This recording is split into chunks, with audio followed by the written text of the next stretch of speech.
5 seconds.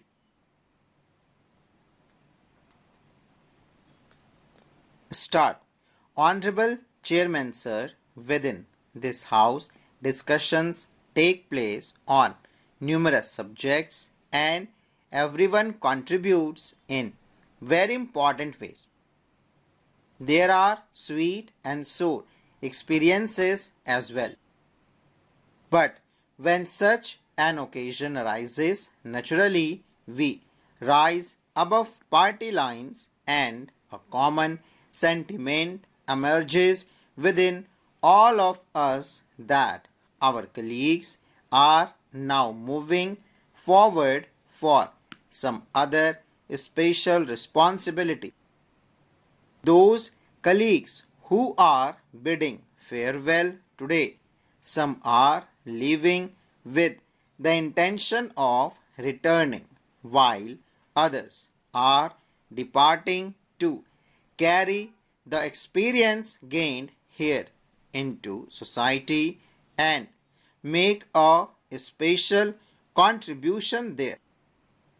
To those who are living without returning, I would like to say that in politics there is never a full stop.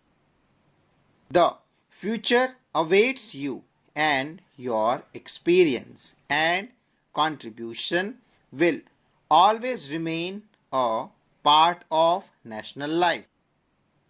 Honorable Chairman, among the members who are bidding farewell, some will leave when the House is not in session, while others are already departing during the ongoing session.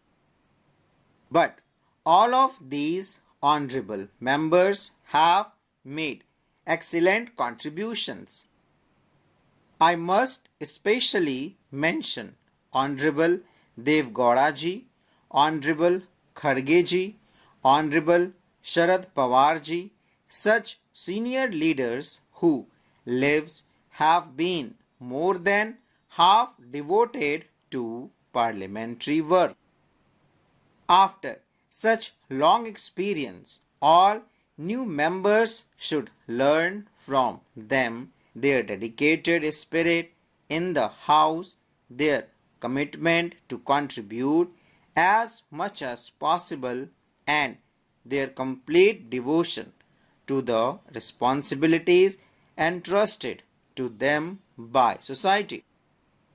This is something we all must learn from these senior leaders.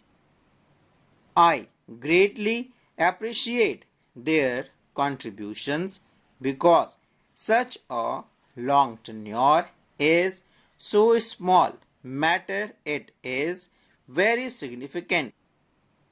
Similarly, our Deputy Chairman Harivansh ji is also bidding farewell.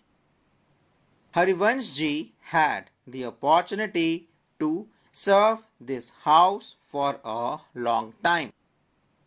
Gentle in speech, he constantly strove to earn everyone's trust in conducting the House. I have observed that times of crisis it is often the Deputy Chairman who is asked to manage things, and thus he gained vast experience and deep familiarity with everyone. His contribution is noteworthy. I have also seen that when the House was not in session, he would travel across the country, meeting youth, making them aware of national circumstances and instilling in them a sense of responsibility towards the nation. He is not only a master of the pen but also a man of action, having worked tirelessly across every corner of India. Honorable Chairman, there was a time when the House often witnessed humor and satire. These days, perhaps it is gradually declining because in the age of 24 into 7 media, everyone remains conscious. But our Athwaleji is evergreen. Though Athwaleji is living, I am confident that no one will feel deprived, for he will continue to serve abundant humor and satire. Honorable Chairman, every 2 years a large group departs from our midst.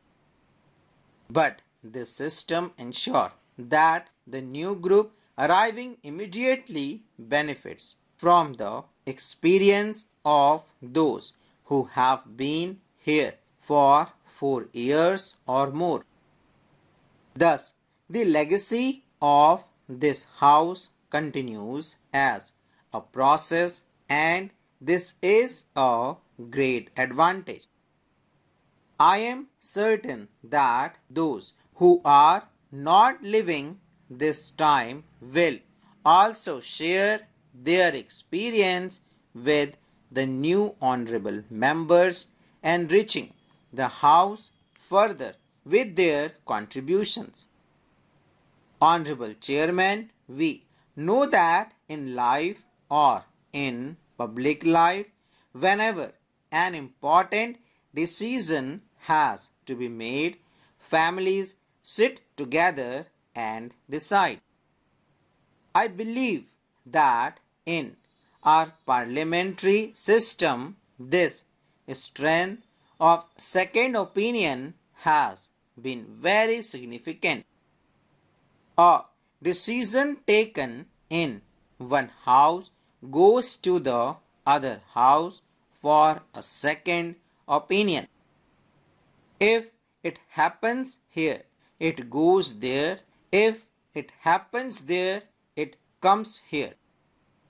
This second opinion gives a new dimension to the entire debate and decision-making process, enriching it. Thus, honorable members in both houses remain open to new perspectives. This second opinion is a major contribution of our democracy. The members who are bidding farewell have played their part in this legacy, and I sincerely thank them for it. Honorable Chairman, the honorable members who are living had the unique opportunity to sit in the old Parliament building as well as in the new one. They contributed to national welfare in both buildings. During their tenure, they witnessed the construction of the new house and participated in its decision-making process. This will remain a special memory in their lives. Honorable Chairman, I believe that this house is in itself a great open university. Here, members gain familiarity with many intricacies of national life. In a way, it is both education and initiation. These 6 years spent here are not only important for shaping national life through participation in decision making, but also an invaluable opportunity for shaping one's own life. When honorable members arrive, they bring their own understanding and capacity. When they leave, these have multiplied many times over and reached by vast experience. After leaving, their contribution to national life continues, whether within formal structures or outside them. Their invaluable contribution will always remain, and their experience will forever be useful in nation building. Thank you very much. Full stop.